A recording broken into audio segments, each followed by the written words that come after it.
ನೋಡಿ ಫ್ರೆಂಡ್ಸ್, ಆ, ರಾಮನಗರದಲ್ಲಿರುವ ರಾಮದೇವರ ಬೆಟ್ಟಕ್ಕೆ ಇವತ್ತು ನಾವು ಬಂದಿದ್ದೀವಿ. ಅದು ಬ್ಯಾಂಗ್ಳೂರಿಂದ 50 ಕಿಲೋಮೀಟರಲ್ಲಿದೆ. ನೀವು ಒಂದೇ ದಿನ ಟ್ರಿಪ್ ಮಾಡ್ಬೋದು. ಇಲ್ಲಿ ನೋಡಿ, ಬೆಟ್ಟಕ್ಕೆ ಹೋಗೋ ದಾರಿ ಅಂತ ಬೋರ್ಡ್ ಹಾಕಿದ್ದಾರೆ.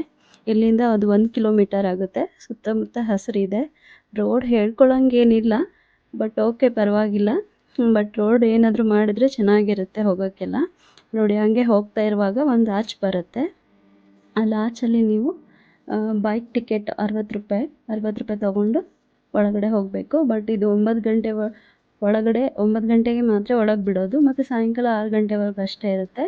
ಹಾಗೆ ಒಳಗಡೆ 1 ಕಿಲೋಮೀಟರ್ ನೀವು ಹೋಗ್ತಾ ಇದ್ದರೆ ಸುತ್ತಮುತ್ತ ಹಸಿರಿದೆ, ನೋಡೋಕ್ಕೂ ಚೆನ್ನಾಗಿರುತ್ತೆ. ಆಮೇಲೆ ಅಲ್ಲಿ ಒಳಗಡೆ ಹೋದ್ಮೇಲೆ ಈ ಥರ ಆಚೆ ಕಾಣುತ್ತೆ ನಿಮಗೆ ರಾಮದೇವ್ರದ್ದು. ಪಾರ್ಕಿಂಗು, ಕಾರ್ ಪಾರ್ಕಿಂಗ್ ಎಲ್ಲ ಇದೆ ಅಲ್ಲಿ. ಆಮೇಲೆ ನೀವು ಇಲ್ಲಿಂದನೇ ಟ್ರಕ್ಕಿಂಗ್ ಸ್ಟಾರ್ಟು. ಟ್ರಕ್ಕಿಂಗ್ ಮೆಟ್ಲಿದೆ. ಹೋಗ್ತಾ ಇರುವಾಗ ಒಂದು ಗಣೇಶ ಟೆಂಪಲ್ ಬರುತ್ತೆ. ಅಲ್ಲಿಂದ ನೀವು ಮೆಟ್ಲನ್ನ ಹತ್ತಕ್ಕೆ ಸ್ಟಾರ್ಟ್ ಮಾಡಬೇಕು. ಮೆಟ್ಲು ಒಂದು 200 ಇರ್ಬೋದು ಅಂದ್ಕೊಳ್ತೀನಿ. ಹೋಗ್ತಾ ಇದ್ದರೆ ಚೆನ್ನಾಗಿರುತ್ತೆ. ನೀವು ಫ್ಯಾಮ್ಲಿ ಜೊತೆ ಹೋದ್ರೂ ವೀಕೆಂಡಲ್ಲಿ ನೋಡೋಕ್ಕೂ ಖುಷಿಯಾಗುತ್ತೆ. ಒಂದು ಟ್ರಕ್ ಮಾಡ್ದಂಗೂ ಇರುತ್ತೆ. ಹೋಗ್ತಾ ಹಾಗೆ ಒಂದು ಅಭಯ ಆಂಜನೇಯ ಅನ್ನೋ ಟೆಂಪಲ್ ಸಿಗುತ್ತೆ ನಿಮಗೆ. ಅದು ಸಿಗೋದು ಫಸ್ಟ್ ಟೆಂಪಲ್ಲು. ಅಲ್ಲಿಂದ ನೀವು ಕೈ ಮುಕ್ಕೊಂಡು ಮತ್ತೆ ಮೆಟ್ಲು ಹತ್ತಾ ಮೇಲ್ಗಡೆ ಹೋಗಬೇಕು. ಹೋಗ್ತಾ ಇರುವಾಗ ಸ್ವಲ್ಪ ಸುಸ್ತಾಗುತ್ತೆ ಫಸ್ಟ್ ಟೈಮ್ ಹೋಗೋರಿಗೆ. ಹಾಗೆ ನೀವು ಲೆಫ್ಟ್ ಸೈಡಲ್ಲಿ ಬಂದರೆ ರಾಮೇಶ್ವರ ಟೆಂಪಲ್ ಅಂತ ಒಂದು ಬೆಟ್ಟದ ಮೇಲೆ ಲಿಂಗ ಇದೆ, ಅಲ್ಲಿ ಹೋಗ್ಬೋದು. ಅಲ್ಲಿ ಹೋದರೆ ಒಂದು ಈಶ್ವರದ ಮೂರ್ತಿ ಇದೆ.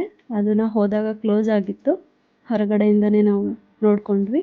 ಹಾಗೆಯೇ ನೀವು ಸ್ವಲ್ಪ ಬೆಟ್ಟದ ಮೇಲೆ ಒಂದು ಮಂಟಪ ಮಾಡಿದ್ದಾರೆ, ಅಲ್ಲಿ ಒಂದು ಮೇಲ್ಗಡೆ ಗಂಟೆ ಇದೆ.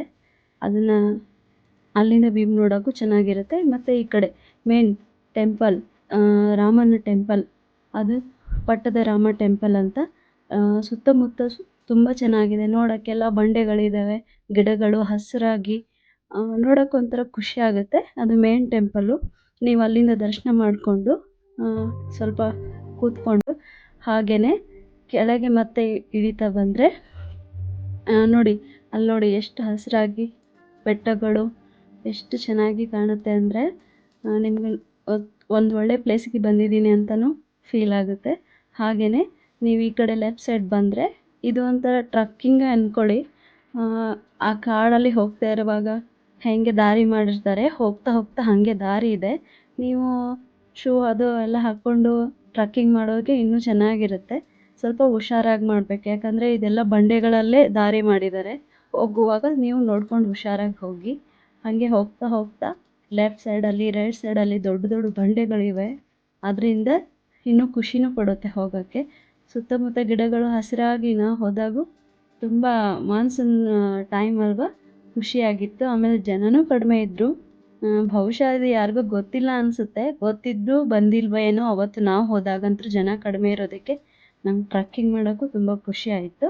ಹಾಗೆಯೇ ಮೇಲೆ ಒಂದೊಂದು ಪಾಯಿಂಟ್ ಸಿಗುತ್ತೆ ನಿಮಗೆ, ಎಲ್ಲ ಸುತ್ತಮುತ್ತ ಬೆಟ್ಟಗಳು, ನೋಡೋಕ್ಕೂ ಖುಷಿ ಆಗುತ್ತೆ.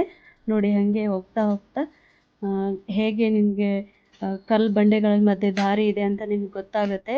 ನೀವು ಹೋಗ್ಬೇಕಾದ್ರೆ ತುಂಬ ಹುಷಾರಾಗಿ ಹೋಗ್ಬೇಕು, ಯಾಕಂದರೆ ಅಲ್ಲಿ ಇಲ್ಲಿ ಕಾಲಿಡುವಾಗ ನೋಡ್ಕೊಂಡು ಹತ್ತಬೇಕು. ಈಗ ನೋಡಿ, ಅಲ್ಲಿ ವ್ಯೂ ನೋಡಿ ಎಷ್ಟು ಚೆನ್ನಾಗಿ ಕಾಣುತ್ತೆ ಅಂದರೆ, ಸುತ್ತಮುತ್ತ ಊರು ಕಾಣುತ್ತೆ, ತೋಟಗಳು, ಅದೆಲ್ಲ ನೋಡೋಕ್ಕೆ ಖುಷಿ ಆಗುತ್ತೆ. ಹಾಗೆ ಇಲ್ಲಿ ಒಂದು ಆಂಜನೇಯ ಸ್ಟ್ಯಾಚ್ಯೂ ಇದೆ ನೋಡಿ. ಇದು ಒಂದು ದೊಡ್ಡ ಬಂಡೆಗಳು, ಆ ಬಂಡೆ ಮೇಲೆ ಇಳಿತಿದ್ದಾರೆ ನೋಡಿ. ಇಲ್ಲಿ ಹೇಗೆ ಇಳಿತಿದ್ದಾರೆ ಅಂದರೆ ಅದು ಒಂದು ದೊಡ್ಡ ಚಾಲೆಂಜಿಂಗ್, ಯಾಕಂದರೆ ಬಂಡೆ ಮೇಲೆ ಮೆಟ್ಲನ್ನ ಚಿಕ್ಕದಾಗಿ ಕಡ್ದಿದ್ದಾರೆ.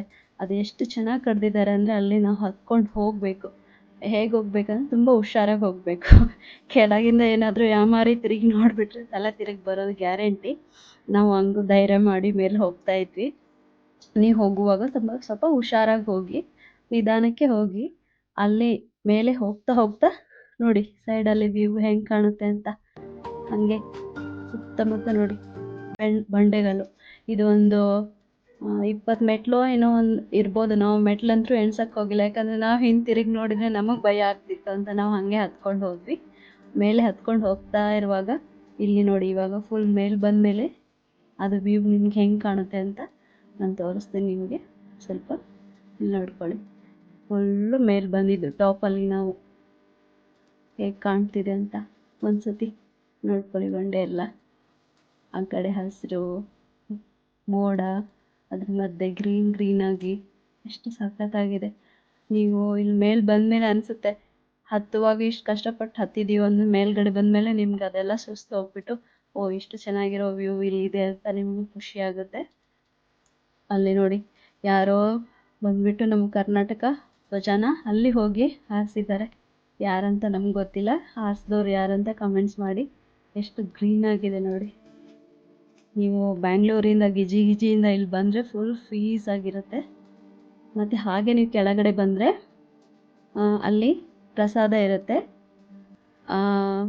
ವೀಕೆಂಡಲ್ಲಿ ಮಾತ್ರ ಅನಿಸುತ್ತೆ ಅದು, ಸಂಡೇ ಸ್ಯಾಟರ್ಡೆ ಮಾತ್ರ. ಮತ್ತು ಹಬ್ಬ ಹರಿದಿನಗಳಲ್ಲಿ ಹುಣ್ಣಿಮೆ ಅಮಾವಾಸ್ಯೆಯಲ್ಲಿ ಪ್ರಸಾದ ಇರುತ್ತೆ.